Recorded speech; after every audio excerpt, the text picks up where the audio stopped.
조갑제TV 시청자 여러분 안녕하십니까. 2020년 8월 24일 오전 11시 30분입니다. 어제에 이어서 오늘 또 기분 좋은 긴급 뉴스를 말씀드리게 되어서 기쁘게 생각을 합니다. 저희 긴급 뉴스는 다른 언론이 보도하는 것하고는 관점이 완전히 다릅니다.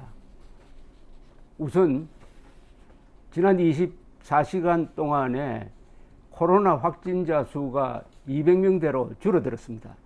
어제 397명, 오늘은 266명입니다. 이것보다 더 중요한 것은 오늘 또 사망자 증가가 없습니다. 이틀 동안 사망자가 한 사람도 없습니다. 이게 가장 중요한 뉴스입니다. 그리고 지난 일주일 사이에 사망자가 몇 사람이었을까요? 코로나로. 지난 일주일 사이에 5명입니다. 5명 늘었습니다. 지난 일주일 전에는 304명이었는데 이제 309명이 되었습니다. 일주일 사이에 5명 늘었다고 하면은 이거는 다른 사건 사고와 비교해서 너무나 낮은 수치입니다. 예컨대 말이죠. 교통사고 사망자가 연간 얼마냐 하면은 한 3,300명입니다. 그러면은 하루에 10명이 죽는 겁니다. 어제도 아마 9명 내지 10명 죽었을 겁니다. 교통사고로. 그거 신문에 났습니까? 안 났죠. 그보다 더 중요한 게 있습니다. 자살자입니다. 자살자 통계를 한번 볼까요? 우리나라 자살률이 세계에서 리투아니아 다음으로 높다고 합니다. 그런데 자살자 통계를 제가 뽑아봤더니 한 달에 1000명입니다. 지난 6월 약 1000명이었어요. 그러면은 하루에 자살자가 평균 33명이라는 뜻입니다. 어제도 33명이 자살했습니다. 독감 사망자 어제 약 7명이 독감으로 죽었습니다. 독감 사망자 7명, 자살자 33명, 교통사고 사망자 약 10명, 코로나 사망자 제로입니다. 근데 여러분은 왜 코로나만 걱정합니까? 교통사고 왜 걱정 안 하죠? 독감 왜 걱정 안 합니까? 그것은 언론의 보도 그리고 정권의 선동적 정책 때문입니다. 그러니까 언론 보도를 믿으면 안 됩니다. 왜 믿으면 안 되느냐 하는 이유를 지금 제가 설명을 해드리겠습니다. 266명이 확진되고 사망자는 제로다 하면은 기사를 어떻게 써야 되느냐 하면은 간밤에 코로나 사망자는 없었습니다. 그러나 확진자는 266명이 늘었습니다. 우리나라에서 지금 사망률이 계속 내려가고 있습니다. 1.7%대로 세계에서 가장 낮습니다. 너무 공포에 질리지 마시기 바랍니다. 그리고 정부는 여기에 준해가지고 정책을 펴야 되는데 지금 하고 있는 거는 결혼식도 사실상 금지시키고 하는 교회 예배도 못 보게 하는 것은 이건 과잉 금지에 해당합니다. 더구나 더 중요한 것은 광화문에 모였던 8월 15일에 모였던 사람들 속에서 확진자 수가 나오는 비율이 일반 비율보다 결코 높지 않습니다.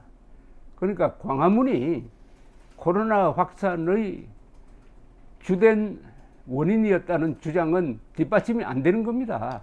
그런데 지금 언론 보도를 어떻게 하고 있습니까? 광화문에 모였던 사람 전화번호를 알아가지고 당국에서 전화 걸어가지고 아무 정상이 없는데도 조사받으라고 이렇게 강압하는 이런 게 다 공포 분위기를 조성하는 것 아닙니까? 파리 잡기 위해서 도끼를 휘두르면 안 되지 않습니까? 빈대 잡는다고 집에 불 지르면 안 되지 않습니까? 코로나에 대응하는 방식이 비례관계로 해야 됩니다. 비례관계. 파리 잡을 때는 파리채로 해야지 파리 잡는다고 대포를 쏘면 안 되지 않습니까? 그러면은 피해가 많이, 파리는 잡을지 모르지만 얼마나 피해가 발생하는 겁니까? 오늘 예컨대 이 조선닷컴 뉴스를 한번 보겠습니다. 어제 있었던 일을 어떤 식으로 보도를 했느냐. 방역당국이 23일 국내 코로나 바이러스 감염자 신규 확진자가 266명이라고 밝혔다. 오늘 오전 10시 보도입니다. 조선닷컴에 실린 겁니다. 지난 사흘 동안 300명대에서 다소 줄어든 것이다. 국내에서 바이러스에 감염된 국내 발생 환자는 258명, 해외 유입자는 8명이다. 위중증 환자는 32명으로 하루 전보다 2명 늘어났다. 자, 이 대목에서 사망자는 늘지 않았습니다. 이틀 연속 사망자 늘지 않았습니다. 이 말을 추가를 해야 될 것 아닙니까? 그걸 하지 않아요. 이거는 언론 보도가 보통 이런 식의 보도가 있습니다. 예컨대 어떤 폭발 사고가 났을 때 한 명이 죽고 100명이 다쳤습니다. 그러면은 1명 사망, 100명 부상 이렇게 보도를 해야 됩니다. 그런데 언론은 항상 과장해가지고 선동적인 제목을 뽑으려고 하는 경향이 있습니다.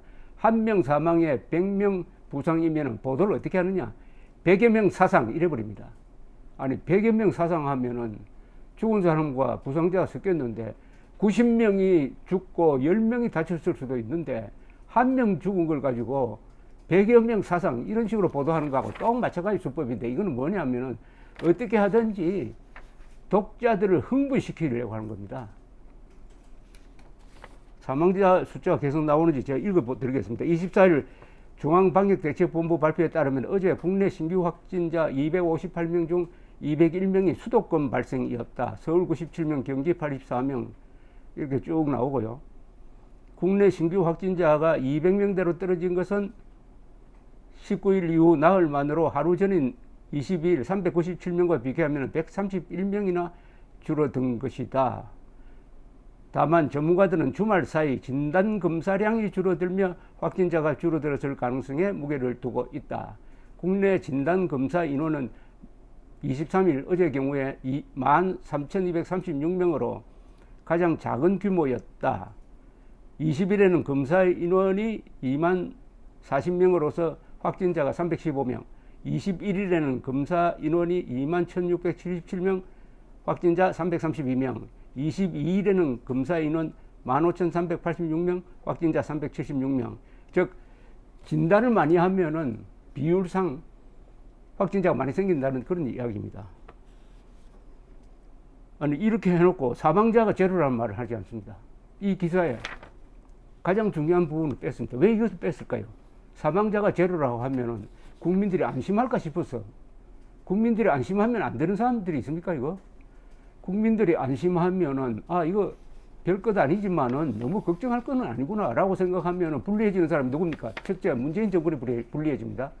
그동안 호들갑을 떨었다. 그동안 코로나를 과잉 홍보해가지고 거기에 맞춰가지고 국가 예산을 너무나 낭비했다. 그리고 국민 생활을 지나치게 규제하고 있다. 특히 8.15 광화문 집회 사람들에게 덮어 씌웠는데 이게 근거가 없다. 이렇게 폭로되는 걸 두려워한 나머지 사람들을 불안하게 하는 통계만 지금 계속 앞장 세우고 있다. 이렇게 제가 보는 것인데 특히 광화문 집회에서 코로나가 확산되었다는 것은 지금까지 통계로 잡히지 않습니다. 광화문 집회에 모인 사람들에 대한 조사가 진행 중인데 거의 다 일반 확진율과 비슷하게 나옵니다. 오히려 적게 나오는 데도 있습니다. 아주 적게 나오는 데가 이 대구입니다. 광화문 집회 참가자 1667명을 상대로 진단검사를 했는데 968명이 완료되었습니다. 그러면 968명 중에서 양성 판정을 받은 사람은 2명입니다. 그러니까 확진자가 2명이라는 겁니다. 음성 판정은 667명, 229명은 검사가 진행 중임. 그럼 좋습니다. 검사를 한 669명에서 2명이 확진자가 나왔습니다. 이거 비율이 얼마입니까? 1%도 안 되잖아요. 1%가 아니라 이거 0.3%? 그러니까 일반 확진율보다 오히려 8.15에 갔다 온 사람 조사하니까 확진율이 더 떨어졌다, 더 안전했다는 겁니다, 이게. 이런 통계가 여러 군데서 계속 나오고 있어요. 여러분, 그래서 제가 오늘 어제부터 기분 좋은 긴급 뉴스라고 합니다. 오늘은 기분 좋은 긴급 뉴스 제 2탄이 됩니다. 그럼 다른 나라 한번 볼까요? 우리나라만 가지고 이야기하면 객관성이 없을지 모르니까 어제 2,982명이 사망했습니다. 전 세계적으로. 확진자가 16만 명 늘었고요. 대한민국은 사망자 제로입니다. 치사율은 1.75%고 우리나라가 세계적으로는 3.47%, 세계 평균의 2분의 1로 매우 낮습니다. 이거는 문재인 정권이 잘해서가 아니라 의사들이 잘하고 공무원들 열심히 하고 국민들이 잘 따라준 덕분입니다. 세계적으로는 미국 326명 사망자가 는 겁니다. 브라질 485명, 인도 809명, 남아프리카 공화국 72명, 페루 210명, 멕시코 226명, 콜롬비아 348명, 칠레 60명, 아르헨티나 38명, 뭐 쭉 이렇습니다. 우리나라 언론 보면은 일본이 뭐 방역에 실패한 것처럼 자꾸 그런 과정 보도를 하는데 일본은 사망자가 나타나지 않았어요. 일본 사망자가 1200명인데 인구 비례로 하면은 우리보다 그렇게 많지는 않습니다. 일본. 한국 언론 보면은 알 수 없는 나라가 일본입니다. 일본에 대해서는 무조건 부정적으로 이야기를 하니까 한국 언론만 보고 있으면 한국 사람들이 일본에 대한 지식이 완전히 사실과 반대로 가게 돼 있습니다. 이 코로나 보도도 일본 보도하고 그렇게 다르지 않다는 말씀을 드리면서 내일 또 기분 좋은 긴급 뉴스 전해드리게 되기를 바랍니다. 감사합니다.